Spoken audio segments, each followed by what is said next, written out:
जय शिवराय, जय भीम, जय शाहू, जय जिजाऊ, जय ज्योती. नमस्कार मित्रांनो. महापुरुष जीवन अभियान या तिसऱ्या एपिसोडमध्ये तुमचं सर्वांचं स्वागत आहे. आपण मागचे 2 एपिसोड बुद्धांची जीवनचरित्र बघितलं आणि मी सांगितल्याप्रमाणे बुद्धांना विरोध कोणी केला, बुद्धांना समर्थन कोणी केलं, या विषयावर आपण त्याच्यामध्ये चर्चा केलेली आहे. बुद्धानं जो मार्ग निवडला तो मार्ग शांतीचा नव्हे क्रांतीचा होता आणि क्रांती ती बुद्धांनी केलेली आहे. मागच्या दोन्ही एपिसोडमध्ये आपण ते पाहिलेलं आहे आणि मी सांगितलं होतं की येणाऱ्या व्हिडिओमध्ये की मी एक नवीन विचारधारा, एक नवीन महापुरुषांची विचारधारा तुमच्यापर्यंत सांगेल आणि मी माझं आयुष्य याच प्रकारे व्यतीत करीन. हे माझं स्वप्न आहे की महापुरुषांची विचारधारा आपल्यापर्यंत पोचली पाहिजेत. त्या अनुषंगाने महापुरुषांची विचारधारा आपल्यापर्यंत कशी पोचेल, कोणत्या माध्यमातून पोचेल, या विषयाला अनुसरून आपण आज एक वेगळा टॉपिक घेऊया. एक वेगळं घेऊया की या महापुरुषांनी आपल्यासाठी काय केलं, हा एक आपण टॉपिक घेऊया या विषयामध्ये. जर आपण इतिहास जर बघितला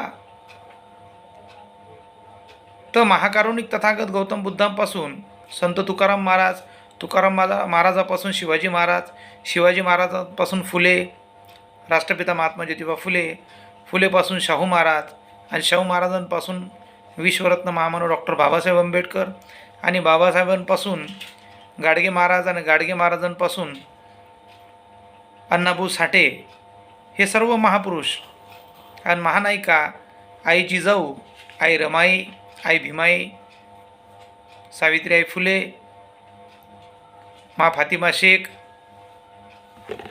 ह्या सर्व महानायिका, महापुरुष, या सर्वांनी आपल्यासाठी जो संघर्ष केला त्या संघर्षाच्या माध्यमातून शिक्षण मिळालं, नोकरी मिळाली, नोकरीमध्ये प्रमोशन मिळालं आणि प्रमोशन मिळून आपल्याला आज जी आपली परिस्थिती आहे ती परिस्थिती सुधारलेली आहे. आता आपण जर विचार केला की हे भारताचं संविधान लागू होण्यापूर्वी या देशाला काय संविधान नव्हतं का, तर इतिहास जर जाणून घ्यायचा असेल तर आपल्याला येणारं बॅकग्राऊंड बघावं लागेल, मागील गेलेला काळ बघावा लागेल, आपल्या महापुरुषांनी कुठली क्रांती केली हे बघावं लागेल. तर त्या क्रांतीच्या माध्यमातून आपण जर विचार केला की या देशाला संविधान लागू होण्यापूर्वी कुठलं संविधान होतं, याचा बी आपण विचार केला पाहिजे. आज लोक काही संविधानाचा विरोध करत आहेत, पण त्यांनी जर मागचं जर काही बघितलं तर हे संविधान कसं आहे आणि आपल्या कोणाच्या फायद्याचं आणि कोणाच्या नुकसानाचं आहे हे त्याच्यातून आपल्याला सिद्ध करता येईल. जागृतीचे 5 सिद्धांत आहेत. जागृत कोणाला म्हणायचं याचे 5 सिद्धांत आहेत. हे 5ही सिद्धांत या व्हिडिओमधून मी तुम्हाला सांगणार आहे. जागृतीचा पहिला सिद्धांत आहे, जागृत कोणाला म्हणायचं. आता आपण झोपेतून उठलो याला जागृत म्हणता येणार नाही. आपल्याला नोकरी मिळाली ना आपण सक्षम आहे याला जागृत म्हणता येणार नाही. जागृतीचे 5 सिद्धांत आहेत. सिद्धांत नंबर 1, आम्हाला आमच्या मित्राची आणि शत्रूची ओळख असली पाहिजे. हा जागृतीचा पहिला सिद्धांत आहे. सिद्धांत नंबर 2, आपल्याला आपली ताकद आणि आपली कमजोरी माहीत असली पाहिजे. सिद्धांत नंबर 3, आपल्याला शत्रूची ताकद आणि शत्रूची कमजोरी माहीत असली पाहिजेत. आणि सिद्धांत नंबर 4, सगळ्यात महत्त्वाचा, आपल्याला आपला इतिहास माहीत असला पाहिजे. आणि आपल्याला आपला इतिहास हा कुठून आला? सिद्धांत नंबर 5, महापुरुषांच्या विचारधारेनं हा इतिहास आलेला आहे. आता या देशात संविधान लागू होण्यापूर्वी कुठलं संविधान होतं? या देशामध्ये मनुस्मृतीचं संविधान होतं, जे असमानता आपल्यामध्ये क्रमवाईक म्हणजे क्रमिक असमानता निर्माण करणारं. आता आरक्षणाचा जर टप्पा तुम्ही बघितला तर आरक्षण हे विश्वरत्न महामानव डॉक्टर बाबासाहेब आंबेडकरांनी जे आपण म्हणतो की बोधिष्टच लोकांसाठी केलेलं आहे. काही लोकांना असा भ्रम फैलवलेला आहे. पण संविधान जर तुम्ही वाचलं आणि संविधानामधले जर 3च आर्टिकल वाचले, 340, 341 आणि 342, हे 3 जर आर्टिकल्स तुम्ही जर वाचले तर या 3 आर्टिकल्समध्येच तुम्हाला बाबासाहेब आंबेडकरांनी फक्त एका समाजासाठी काम केलेलं नाही आहे. बाबासाहेब आंबेडकरांनी जे हे काम केलेलं आहे हे महापुरुषांच्या विचारधारेतूनच काम केलेलं आहे. आता सचा उच्चार बघा. स म्हणजे काय? कुळवाडी भूषण बहुजन प्रतिपालक छत्रपती शिवाजी महाराजांनी स्वराज्य निर्माण केलं.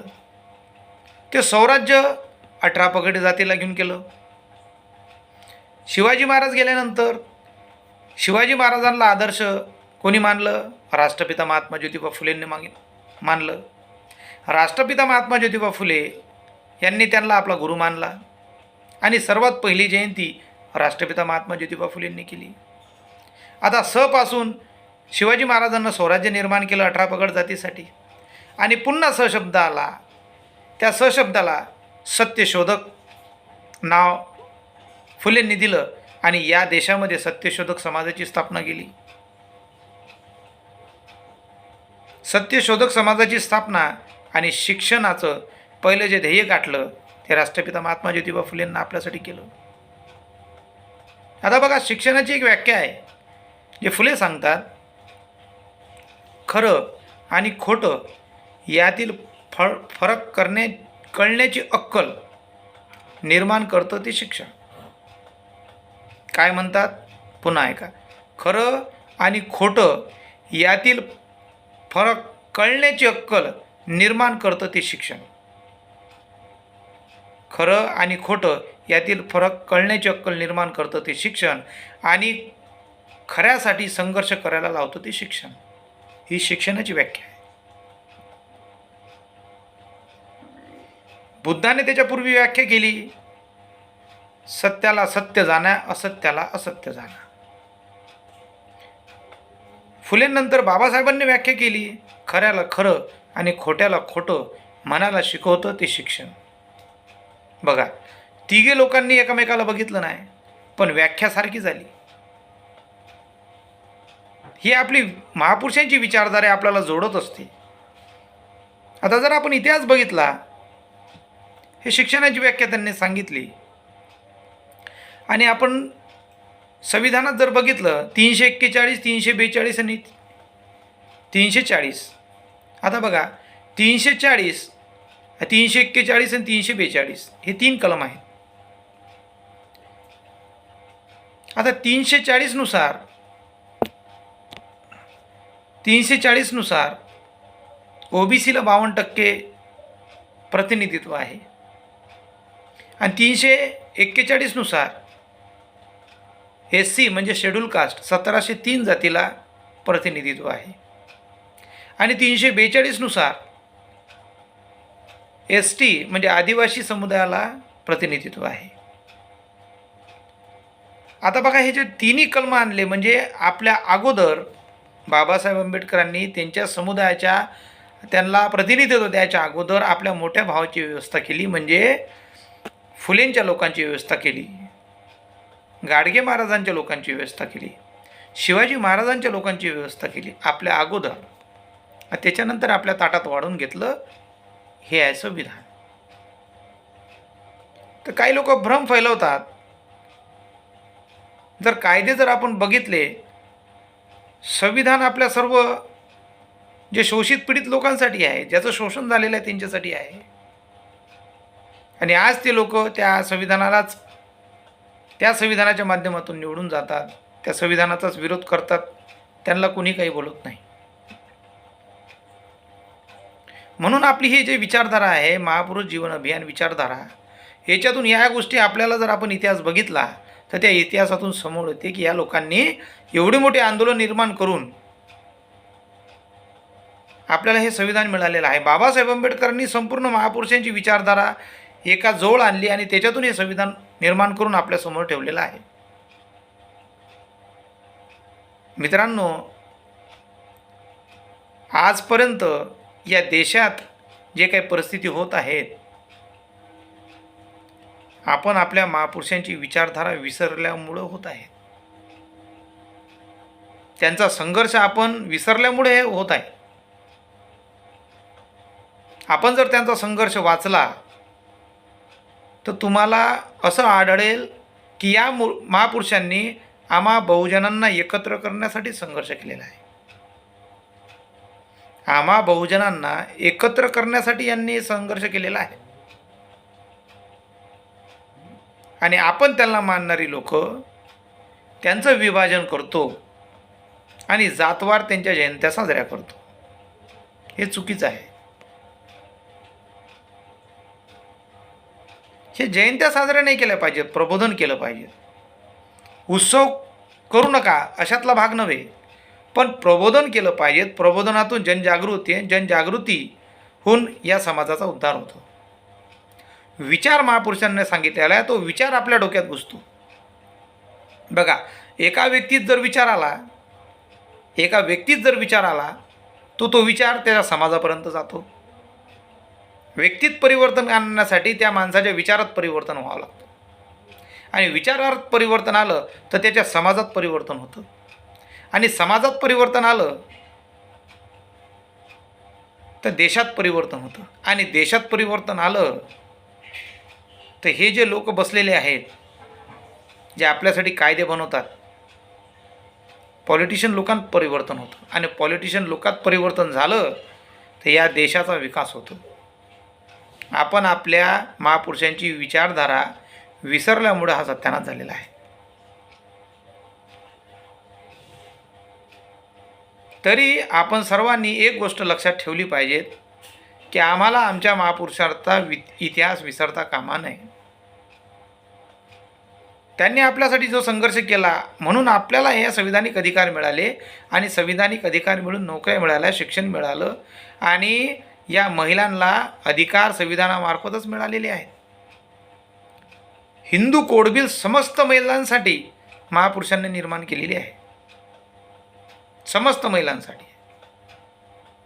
ज्यांना आपला विरोध केला, ज्यांना या महापुरुषांचा विरोध केला, त्या लोकांसाठी, त्या महिलांसाठी सुद्धा ह्याच्यामध्ये हिंदू कोड बिलमध्ये अधिकार आहे. तर मित्रांनो, ही आपल्या महापुरुषांची विचारधारा तुमच्यापुढं मांडत आहेत. आणखी आपण पुढच्या व्हिडिओमध्ये आणखी काही रहस्यमय गोष्टी घेऊन येऊया. आणि माझं हे जे चॅनल आहे महापुरुष विचारधारा अभियान, ज्याला आपण लोक लाईक करता, शेअर करता आणि बघतासुद्धा, तर माझी एक इच्छा आहे की तुम्ही मला या व्हिडिओच्या माध्यमातून काहीतरी कमेंट केलं पाहिजेत. म्हणजे तुम्हाला काय लागते, तुम्हाला कुठली काही गोष्ट जर माहीत नसेल तर तुम्ही मला कमेंट करून विचारू शकता. संविधानिक कोणती गोष्ट जर माहीत नसेल तर तेही विचारू शकता. कारण की मी एक ध्यास माझ्या जीवनाचा बनवलेला आहे की या समाजासाठी आता पुढं काम करायचं आहे. म्हणून माझ्या सर्व भावांनो, बहिणींनो, माझ्या शुभचिंतकांनो, माझी आपल्याला विनंती असेल, हा व्हिडिओ जास्तीत जास्त शेअर करा, लाईक करा आणि सबस्क्राईब करा. धन्यवाद. जय शिवराय, जय भीम, जय ज्योती, जय जिजाऊ. धन्यवाद.